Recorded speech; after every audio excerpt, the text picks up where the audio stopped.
The Last Voyage of His Majesty's Hospital Ship Britannic by Reverend John A. Fleming. Read by Matthew R. Smathers. Storied Treasures. The Last Voyage of His Majesty's Hospital Ship Britannic.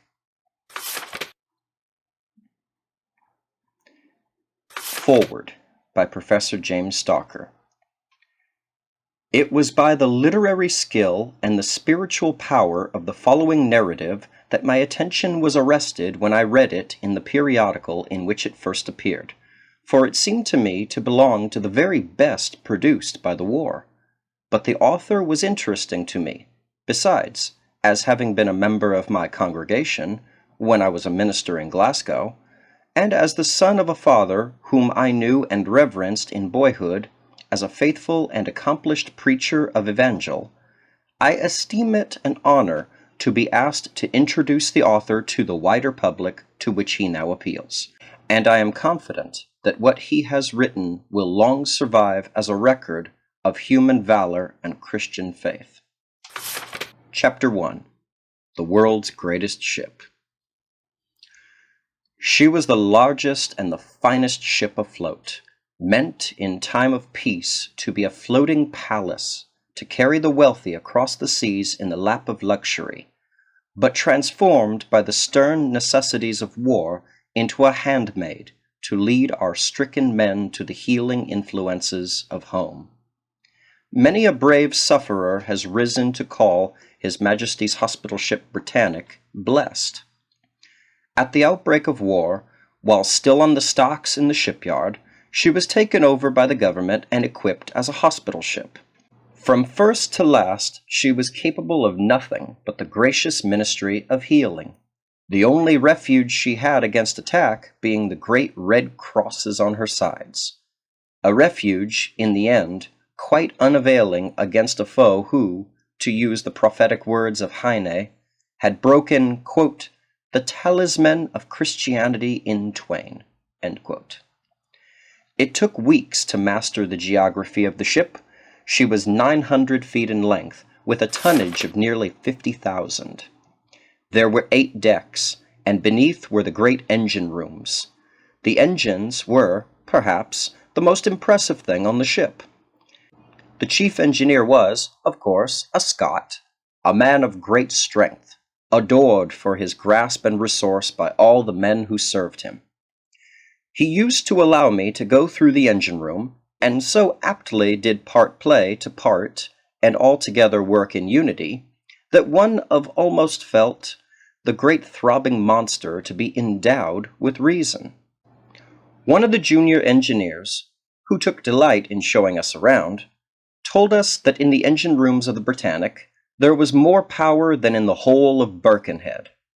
A peep into the stokeholds was all that most desired, yet one longed to reach the men who worked there, that one might sympathize with them in their hard lot and openly appreciate the service so many such are doing for king and country in places of hidden and perpetual danger. One of the stokers was a chartered accountant from South America. He had come home to enlist, but had been repeatedly rejected. Still undaunted, he joined the Britannic, and all unknown has helped to heal the wounds of men whose ranks he was not privileged to join. It took quite an hour to see through these great engines, but there was something to show for the machinery, for the vessel maintained an average speed of 20 knots, and one day actually covered 508 miles. On the hospital side of the ship, there were 23 wards, with cots to carry 4,000 men. Some telephones were installed throughout, and to alleviate, so far as could be, the sufferings of men in moving, there were 10 lifts, worked by scouts, who always rendered eager and effective service, and were found true to their movement when the time of testing came. When we arrived at the goal of our outward trip, we would find as many as 8 hospital ships awaiting us, ready to transfer their crowds of sick and wounded men. I remember when, on a little naval launch going to the island on behalf of friends at home, to trace in the cemetery the graves of brave men who had, quote, fallen asleep, unquote, I looked up and saw the Britannic with a hospital ship on either side, and she seemed like a mother with two tiny infants in her great arms. And that, in truth, was her mission, for she cared for the men as a mother cares for her children, and carried them safe home on her gentle breast. And there, on the quiet waters of the bay, for 20 hours or more, the smaller ships poured in their streams of sufferers. One felt the awful horror of war as one looked down from the deck of the Britannic, first on one side and then on the other, and saw that stream of men carried in with faces pale and pinched, tossing from one side to another of an uneasy pillow. And yet, when the ship turned homewards, and one began to go through the endless wards, it was heroism and gratitude from first to last. When we reached home on the last completed voyage, it taxed the capacity of 15 long trains to relieve our ship of its burden. This bird's-eye view of the ship and its task may help to make vivid the story of its last voyage. Chapter 2. The World's Greatest Shipwreck. We were warned to report before midnight on Saturday, 11th of November. As one drew near the ship, one felt so proud of her, and so grateful for the privilege of the wide ministry she yielded. She was a perfect beauty, freshly painted from end to end, the graceful band of green relieving the monotony of white, and the great red crosses standing out vividly against their background. In addition to the red crosses, which were painted on the sides of the ship for the protection of the ship by day, there were, on both sides of the ship, high up on the level of the boat deck, 2 red crosses, each lit by no fewer than 125 electric lights, while, from end to end of the vessel, there stretched a chain of bright green lights, behind which the vessel sheltered when the darkness fell. I remember one night, when looking down from the mountainside upon one of the loveliest bays in Europe, catching sight of the Britannic lying at anchor. It seemed like a picture from fairyland, and the green lights and giant red crosses stood out in bold relief against the dark background of the sea. It was not possible, whether by day or night, to mistake the character of the ship.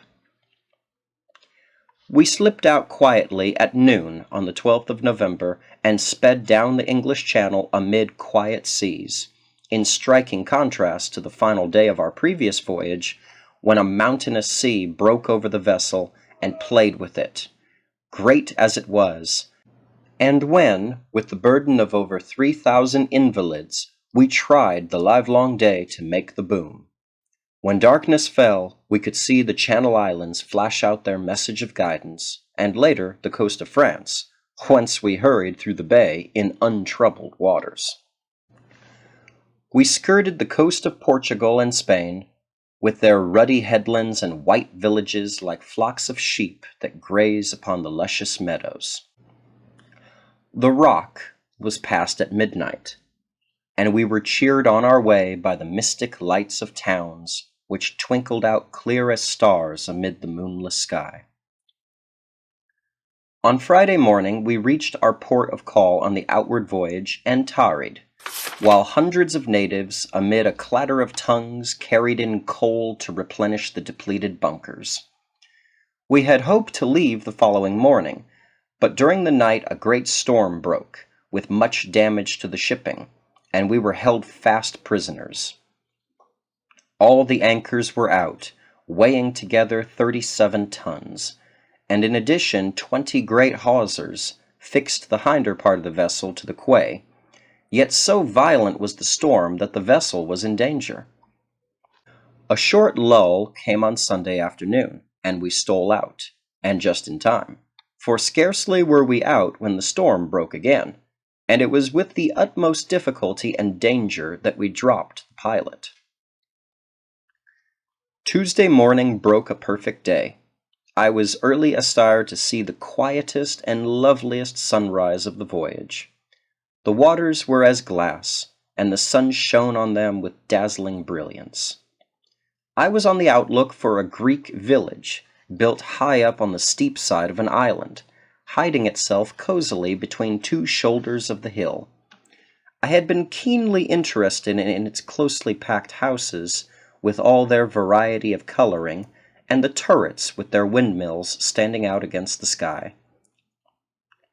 The beauty was so absorbing that I hardly noticed the going at 8 o'clock, and I was just leaving my cabin late for breakfast when there was a great crash, as if a score of plate glass windows had been smashed together, and the great ship shuddered for a moment from end to end.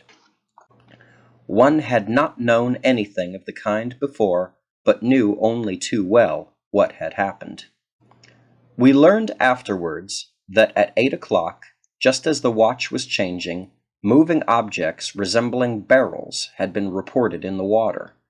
The Greeks on the island, whither our injured were taken in the forenoon, told how they had seen the foe go out in the early morning. Numbers of the ship's people agree that they saw what they took to be a torpedo miss the rudder and a second finish us in the bow. The great ship received her death blow at 8:15. The time and circumstances were providential, and the tragedy throughout was touched with mercy. The great majority of us were at breakfast. An hour later, and our staff would have been busy making final preparations for the sick in the wards, some of which were shattered by the explosion. As it was, no one was injured in the wounding of the ship. And one could not but see in these things a new unveiling of the loving care of God, and a gracious answer to the prayers of many hearts. One of our officers on board the Britannic had a little boy at home who used to pray about the ship when she put to sea. He began by praying that the ship might, quote, get safely out, unquote, to the east, through all perils of sea and mine and submarine, and come safely back with its thousands of sick and wounded men. But God began to teach him new lessons in the prayer life, and he came to see that it might not be God's will to let the ship safely out and safely home again. And so he began to pray that, if it were God's will, the ship might escape all danger, but that, if the ship had to go down, it might be in the daylight, when the sea was calm, and when the land was not far away. The night before the vessel was torpedoed, I went into this officer's cabin, and, after a chat, we began to pray. Quite unconsciously, I took up the prayer of this little boy, asking God that, if it were his will, we might, quote, get safely out and home again, but that if the ship had to go down, it might be in the daylight when the sea was calm and the land was not far away, unquote.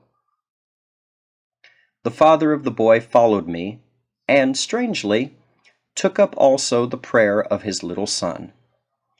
In less than 12 hours, the great ship had received its death blow, and it was daylight, the loveliest morning of the voyage, with such a sunrise as one sees only in the Mediterranean. The sea was like a sheet of glass, and the ship was only a few miles from shore.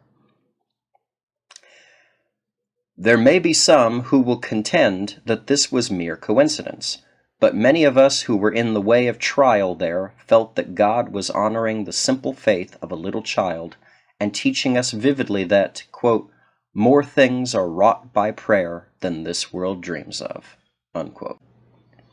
The disaster was of extraordinary magnitude, and one can only describe the part one saw oneself. I had just reached the passage when the crash came.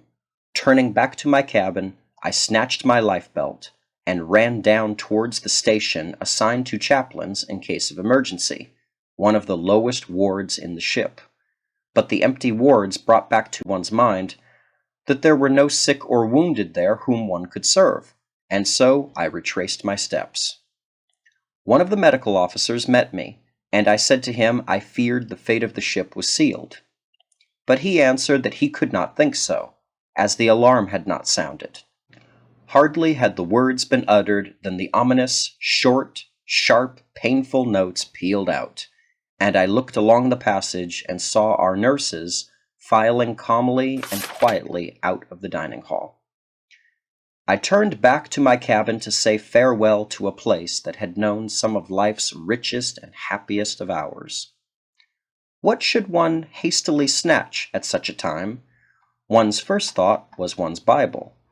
There it lay upon the table, the close and glad companion of many years, whose features were so familiar that the future way would seem dull and empty without them. It was heartening to find afterwards that of the losses those on board sustained, none was so keenly felt as the loss of the book. But weight was against life just then, and so, making sure that my testament was in my pocket, I snatched my coat and went up on deck. Everything was quiet. I could see already one boat with nurses out from the sinking ship. The nurses behaved with admirable calm, and were swiftly and happily got off. The hero of the day was certainly the matron, who had been through the South African War and had come out from retirement to do her bit again. There she stood, on deck with perfect composure, refusing to get into a boat until quite sure that her whole staff were safe. Meanwhile, the orderlies were beginning to get into the boats. Looking forward to a stay in open boats upon the sea, I went down to the saloon and filled my coat pockets with bread, which proved to be almost the only food that left the ship, and was a comfort indeed. I had just reached the deck again when I caught sight of two ill-fated boats, unaccountably drawn in and smashed to matchwood by the huge propellers. 8 of our orderlies, 1 of our medical officers, and over 20 ship's people lost their lives, and as many were broken and bruised. One was proud of the men of the R.A.M.C. that day. I spent most of the time side by side with them while the vessel was sinking beneath our feet, and, while betraying on their faces their sense of solemnity of it all, they maintained a quiet, resolute, and courageous demeanor throughout. The word was soon passed from the boats to draft the men forward in 50s, and we took them up thus from the promenade to the boat deck, and when each 50 was counted out, the rest being ordered to wait. Not a man endeavored to rush, but all quietly awaited their turn. Soon all the men were to their stations and off on the boats. They were off none too soon, for the ship suddenly gave a great list, and we knew that she could not remain long afloat. There was nothing left for us to do but to grasp chairs and cast them overboard to support those who might take to the water. I cannot remember what happened then. I think I must have gone below again. In any case, I found myself emerging from the main stairway just behind the bridge at the other end of the vessel. As I came along the side, I could see the placid waters dotted everywhere with our boats, and here and there someone I knew swimming contentedly in the buoyant waters, supported by a trusty lifebelt. The decks seemed quite deserted, but, as I came along, I found a crowded boat just about to be lowered. Major Priestley, the hero of Wittenberg, who had taken charge of the orderlies, was alone with me on that part of the deck, but for a young ship's officer who saw every boat there in the water, and the gallant men who worked the ropes. Those in the boats called me in with them and tried to prevail on the major to come also, but with the same spirit which marked his work in Wittenberg, he went to have a last look around, lest any should be left. A few moments later, he escaped in the next boat, which proved to be the last to leave the ship. After narrowly escaping a serious mishap, just as we touched the water, our first concern was to get clear of the fast-sinking ship. Unhappily, we had no one with us who knew anything of boats, and our boat was greatly overcrowded, but men pulled with a might to be clear, and yet to tarry near enough the ship to pick up any who had plunged into the sea. And then we waited, with heavy hearts, to see the ship go down. We had not more than a few minutes to wait. We could see the waves splashing already well over the bows and playing with them, as waves play with the sand dreadnoughts of the children on the beach. Suddenly, the last alarm pealed shrill over the glistening waters, warning all who were still nobly at work below to come on deck, and a little later, the final, solitary, haunting note tolled forth, telling all to forsake the ship. Gradually, the waters licked up and up the decks, the furnaces belching forth fierce volumes of smoke, as if the great engines were in their last death agony. One by one, the monster funnels melted away as wax before a flame and crashed upon the decks, till the waters rushed down. Then report after report rang over the sea, telling of the explosion of the boilers.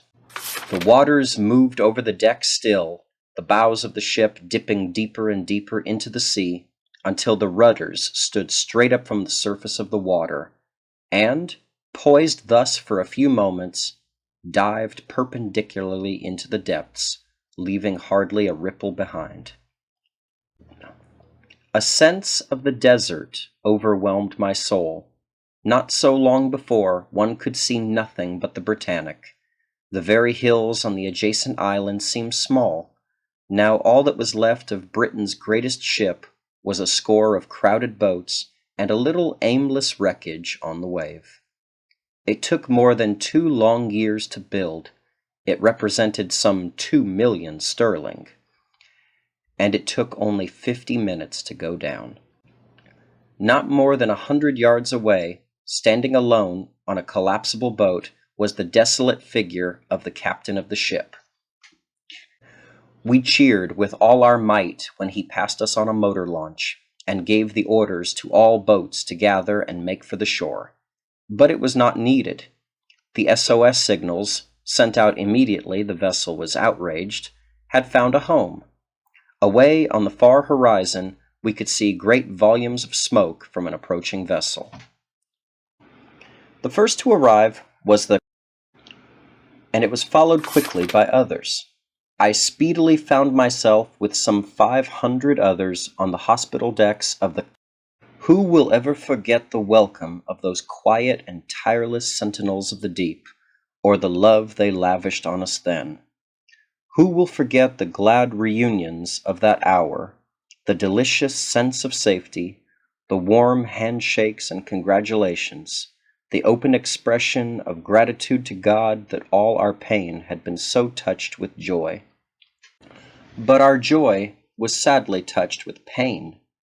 Some had not reached safety, and when one went below to see if there were any services to render to the suffering, I saw in all their naked reality the horrors of the war. Everywhere one was confronted with suffering men. Happily, some of the sisters were with us, and, along with the doctors, were unsparing in their efforts to help, but some were beyond all human aid. We had been picked up shortly after 11, and by 12 o'clock were speeding north towards Athens. By 4 o'clock we were within the sheltered bay of Salamis, and received a rousing welcome from the Allied fleets. The orderlies and crew were distributed over various vessels, and the officers and nurses were taken to the flagship of the fleet. One cannot find words to express the kindness of the officers and men aboard that flagship. They were inventive in their eagerness to load us with kindness, and the nurses happily and naturally came in for the largest share. Some of them had escaped without their cloaks, and in the end they rather counted that good fortune, for they left the flagship adorned with the overcoats of the young naval officers. And these gallant officers counted it good fortune too, for it demanded frequent visits to the nurses to recover the borrowed robes, which, indeed, were consistently left behind each visit, when the time came to return to the ship. The roll call was one of the most moving things experienced that day. Amid the darkness, relieved only by the fierce glare of the searchlights on every hand, nurses and officers lined up solemnly and silently on deck and were counted. One of the medical officers was missing, Lieutenant Cropper, formerly in the service of the Church Missionary Society. We only learned vaguely what had become of him. The last thing he was observed to do was to give his life-belt to another, but he was aboard one of the boats which perished. After roll call and an advance of money, we were transferred in a rolling tug to the Piraeus, and thence, through crowds of inquisitive Greeks, to Phaleron. The officers had the misfortune to hit upon an anti-Venezuelist hotel, where their lot was hardly happy or safe, but the nurses found themselves among the Venezuelists, who proved the loyalest of friends, and showed them no little kindness, and, naturally, the officers spent most of their time with them. The nurses, who had been so gallant in the hour of danger, revealed their gallantry in a new and no less real way. When we safely reached the shore, we had lost all our belongings, and the only clothes we retained were those in which we stood when we escaped. Our immediate needs were heartily met at the Serbian relief stores, and we were able, in a peculiar way, to appreciate the work of the United States on behalf of our stricken allies. But the clothing available needed adjustments, and for the next few days the hands of the nurses were busied with all manner of wonderful garments. When my Church of England colleague left the ship, he was wearing his slippers and a white clerical collar, which did not long brave the climate of the East. I had myself the good fortune to be wearing a soft collar and tie, which did noble service. But some of the nurses felt rather grieved that their padre should be reduced to wearing a common scarf, while the mere Presbyterian padre could boast a khaki collar and tie. Yet nothing could daunt those ladies, and so they came to me and consulted solemnly how they might rig out their padre in more pleasing garb. They had found a delightful pair of boys' khaki trousers in the store, and they borrowed my collar as a pattern. I had bought a khaki handkerchief in Athens as a special luxury, but readily surrendered it to make a tie that the outfit might be complete. Indeed, if the truth will out, many a dignified officer returned to England wearing a collar made from trousers meant by our American friends to clothe a little Serbian boy. I used to tease the Church of England chaplain that, when the war was over, his son would come to him and say, "Daddy, what did you do in the Great War?" To which he would solemnly reply, "My son, I walked about Athens for 4 days in my slippers, with a common scarf around my neck." The day following our shipwreck brought heavy duties with it. Our fallen comrades had to be laid to rest. We gathered in the afternoon amid glorious sunshine on the grain quay of the Piraeus. The friends on the flagship had added to their many kindnesses the gift of lovely wreaths inscribed, "To the Heroes of Britain." Surely there never was a stranger or more touching funeral procession. The Allied fleets were represented there, and a firing party was furnished from the flagship. Greek sympathizers joined, and our own fellow countrymen, whose homes were in these parts, came down to mingle with ours their sorrow for the loss of the brave. The streets were densely packed with men who looked on with strangely conflicting expressions, but all were reverent towards us as we carried our burden to the tomb. The great wreaths which had been sent in sympathy, our orderlies carried in front of the coffins. These men and the other orderlies who followed were a touching sight, dressed in all variety of uniform, naval and military, French and British, a strange reminder of the losses and the trials of the day before. And so we wended our way to the quiet cemetery on the hill, and after a simple service, almost within sight of the place where Paul preached his gospel of freedom and righteousness and love, we left these brave men sleeping till the day when the sea shall be no more sea, when there shall be no more war. One of these men had just welcomed a little Bible class which I formed on the ship. He was one of nature's gentlemen, straight, manly, Christ-like. There was no one associated with him in work, but felt the charm of his character and the unselfishness of his ways. He had been in France and done his bit nobly there already. His father had given his life for his country's cause. At the outset of our last voyage, just as we were gliding out from port, he was leaning over the edge of the vessel and caught sight of a party of R.A.M.C. men on a transport just leaving for France, and he said to a sister who was by him at the time, quote, "I wish I were going with those men, that I might do more in the crisis than I am able to do aboard this ship." End quote. But the last thing he did on the day on which the ship was lost was to go down into the depths and carry up to safety the few sick men we had on board, and then he crossed the bar. From the cemetery, I went to the Russian hospital where our injured men were lying. They were, without exception, graced by a contented spirit, and, although many of them were in great sufferings, they had only one complaint to make, that Eastern food was far from equal to their appetites. One man seemed very near the end. The medical officer and nurses had little hope of his recovery. I did not happen to know him well, but I knew that his need in that hour was Jesus.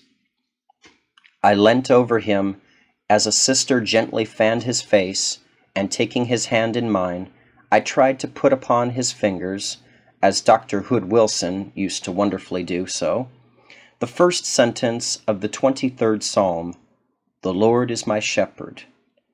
And I told him of the Good Shepherd who gave his life for the sheep and still bears them on his strong shoulders. And, even amid the weakness and suffering, he took the story in and found in restful hope and comfort there. I visited the hospital the next day and found, to my surprise and joy, that he had rallied. I felt that the message I had given him when he seemed to be falling upon sleep was the message he needed when life was being gifted back to him. And so I told him more about the Good Shepherd. We met once more on board ship, when we had turned our faces homeward, and he was manifestly growing in his knowledge of the Savior. And to "The Lord is my shepherd," he added with the ring of real conviction, "I shall not want."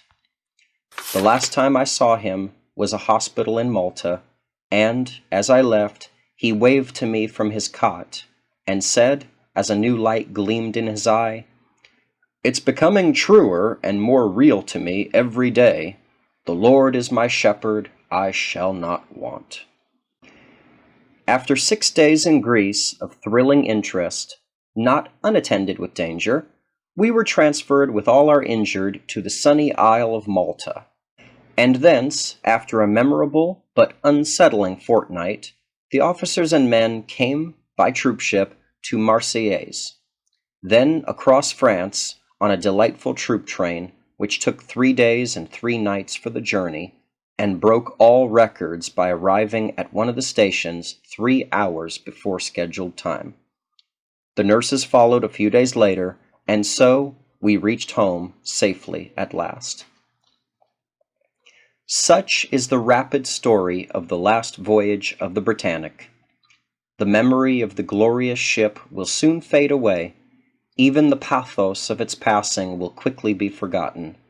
But a gracious work went on board that vessel, whose fragrance will cling to our every memory of her, and I have yet to tell a story that will make the heart of the Church leap for joy. Chapter 3. The Greatest Thing in the World.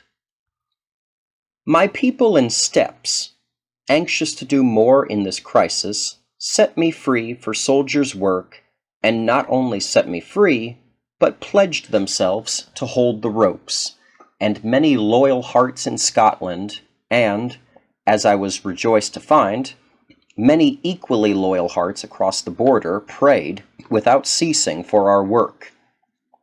and I tell this story to reveal the answer to their prayers and to encourage many who must tarry in the homeland to continue in prayer and watch in the same with thanksgiving. The chaplain's work on the Britannic was a privilege and joy from first to last. The Church of England chaplain, Reverend J.A.S. B. Atkinson, and I were one from the first day we met at Southampton docks, and we carried on all our work on board with unity. At the parade service on a Sunday morning, he conducted a Church of England service while I read the lessons and preached the sermon. In the evening, I conducted a Presbyterian service while he read the lessons and preached the sermon.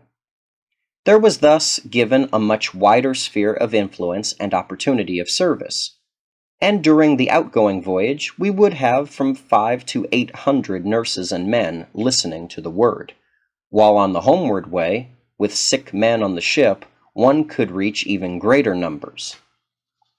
It was a joy to note that from the start the gospel was received gladly. One could see that the Word was finding a home in many hearts, and one longed that the way might open out to gather up the work and clinch it. Our last brief and uncertain leave I spent in London, and was greatly struck, in going over many of the churches there, to find with what vigor the national mission of repentance and hope was being pursued.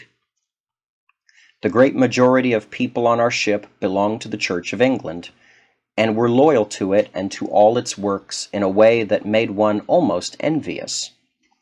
It seemed to me a pity that, because of the service they were doing, they should be denied the privilege of participating in the blessings of the movement then at its height in their church. On Saturday evening, after rejoining the ship, I was thinking over the work and planning what might be done to help things on. The outward voyage promised to be quiet, and the thought came to me that we might run a series of meetings in connection with the national mission. I slipped over to the cabin of the Church of England padre and unfolded my scheme to him, and found him, as ever, eager to throw heart and soul into anything that might benefit the ship. I promised, if he thought the plan wise, to give a series of addresses if he might conduct a Church of England service night by night. We agreed to approach the CO to gain permission for the work. Everything in connection with our work seemed to yield to the touch of prayer. Consent was heartily given, and at the evening service on the Sunday, the first meeting of the mission was intimated for Monday night. We gathered then with some curiosity, and to our joy found nearly all available nurses present, and a goodly number of the orderlies. Throughout the service one was conscious of the presence of the Master in a new way. I had announced subjects of a somewhat apologetic character, hoping to win the interest especially of the men, and, when I named to deliver my message, while holding to this line, I sought in all simplicity to preach unto them Jesus, and the note emphasized throughout the course was that of the urgency of decision. The words seemed to be with power, and to be having free course in the hearts of men. At the close of the first meeting, I saw a group of men gathered together in conversation. I went and joined them and found that they were wondering whether I would start a Bible class for them. I was overjoyed, but one of the great difficulties was a place of meeting. I said to them that for the present we might let these mission meetings stand for a class, and perhaps at the close the way would have opened out. On Tuesday night the nurses were out in strength as before, and a large number of orderlies. The power of the Lord was present to heal, and so the meetings went on increasing in numbers and in power, and, although as yet we had no open tokens of decision, it was amply clear that the Spirit of God was quietly moving in many hearts. At the close of the meeting on the Thursday night, the men tarried to ask about the Bible class. I had been thinking over the matter and proposed to them to ask the permission of the CO to hold the class in my cabin. It was a large and lovely room and would prove adequate, at least to start with. Permission was readily granted, and the class began. We had only 3 meetings ere the ship went down, but the memory of them is precious. I used to sit on the bed, with the men around me on chairs or on the floor, and so we talked heart to heart around the Word. Strangely enough, our thoughts turned to the humanity of Christ, and we felt the power of its comfort for these days of suffering and sorrow.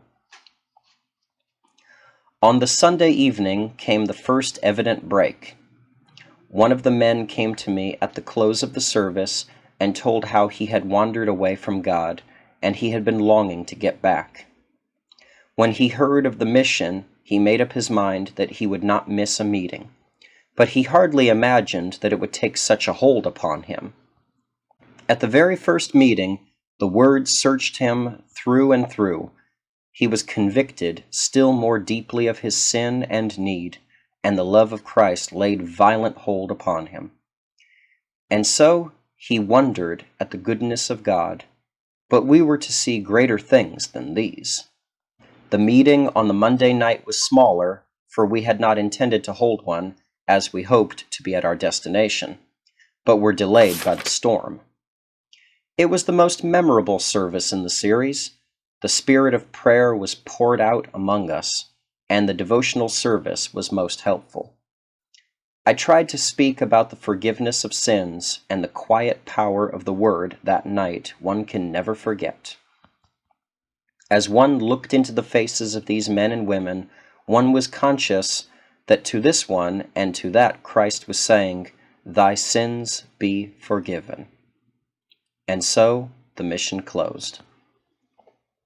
Within 12 hours the ship was in the depths, and some who had listened to that word about forgiveness had gone to see, face to face, Him who had authority on earth to forgive sins. The vessel perished, but the word still lived, and the work went on unhindered. It was all so quiet that only those who were at the heart of it knew of it all. We were so thankful that the movement started ere the danger caught us, but the trials throughout which we passed broadened and deepened the impression. For a few days we were separated, but we met again on the first night together again. Our people took it for granted that there would be a service, and came inquiring when and where it would be held. To our joy, we found that the Church of England Padre, Reverend Mr. Beauchamp, had a simple service every night at 8, and we invited our people to it. And, when we gathered, we found an eager company. Every inch on table, form, and floor was full, and men were crowding round the windows on the deck. After a few hearty hymns, the Padre bent down to me and said that he had heard of the good work on the Britannic and wished me to speak. One felt at that moment, as one had never felt before, the wonder that laid hold upon the heart of Paul when he said, "Unto me, who am less than the least of all saints, is this grace given, that I should preach the unsearchable riches of Christ." And so, face to face with those with whom one had stood so recently face to face with death, one preached, with a new note of urgency and of assurance.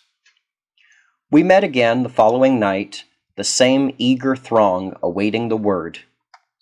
We were passing through waters full of danger, and the captain thought it was well that we should not sing. But the Padre read, "Just as I am," and made some telling comments on the hymn, and gave me the privilege of speaking.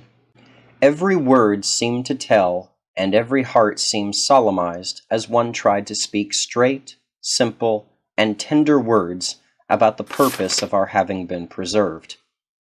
Mr. Beauchamp whispered to me that he felt inclined to hold an after meeting, and I left the matter to his wisdom and experiences, and we quietly dispersed.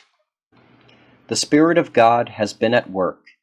I was early on the deck next morning, and immediately two of the nurses spoke to me.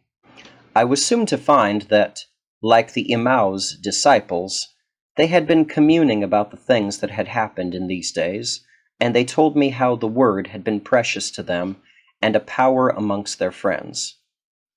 I had just come up from breakfast when another nurse said to me, "Might I have a talk with you sometime, Padre?" I was not free at the moment, but gladly promised to join her by and by.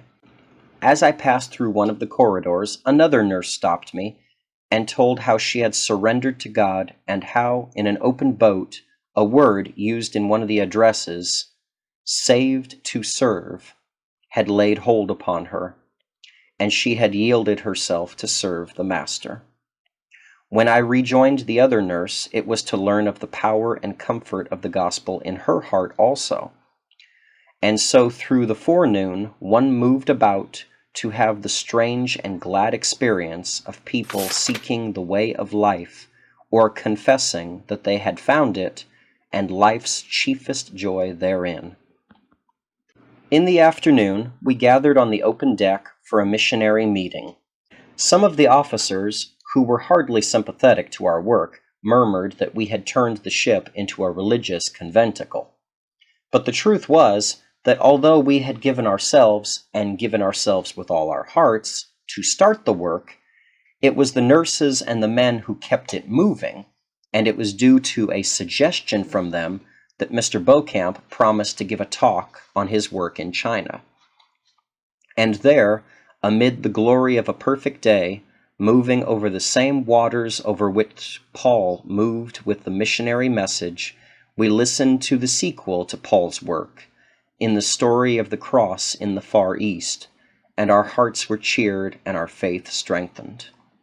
And there were some who confessed to wondering whether, perhaps, their lives had been spared, not merely that for themselves they might hear the love call of Christ, but that they might echo it to others in the foreign land. And, as we followed in the way Paul traveled with the message at the start, it may be that we were adding to the glorious company of the apostles. But the best has yet to be. In the evening we met again for service. The same numbers gathered, and the presence of the Master could be felt.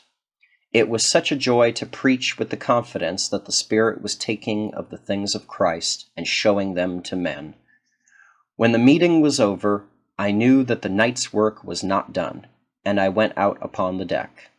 I had not gone more than a few paces when one of our men met me and told me how, in the crisis of these days, he had yielded to the claim of Christ. He had been the child of many prayers, but for long years had resisted. Henceforth, he would seek to serve the Lord. While I was talking to him, I noticed one of our keenest and ablest orderlies near us restless. Time and again he rose from his seat, only to resume it. I judged the cause.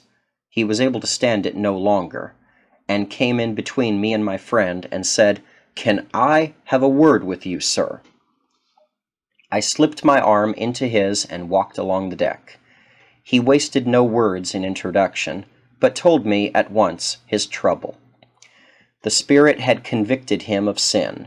He told me how, earlier in the evening, someone had spoken to him about his soul, and put straight and awkward questions, and sent him to the meeting.